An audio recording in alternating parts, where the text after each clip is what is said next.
ereyga shiica wuxuu soo baxoo la isticmaalay markii khaliifkii afraad ee cali binu abi daalib la doortay ayaa muslimiinta dhexdooda muran baa ka dhacay.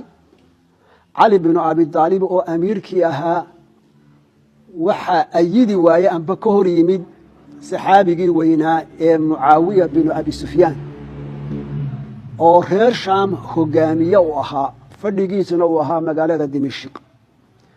iska horimaatinkii ay iska hor yimaadeen taageerayaashii cali binu abi daalib iyo taageerayaashii mucaawiya binu abi sufyaan ayaa lagu magacaabay cali binu abi daalib taageerayaashiisii shiicatu cali. markaa xilligaas shiicadu taageerayaal magacaasu bay qaadatay madhab gooniya oo sida markii dambe oo u qormay ee uu caqiido gooniya u yeeshay, uu taariikh gooniya u yeeshay ma ahayne ereygu bilowgiisa wuxuu ahaa taageerayaashii cali binu abi daalib. markaasaa le shiicatu cali.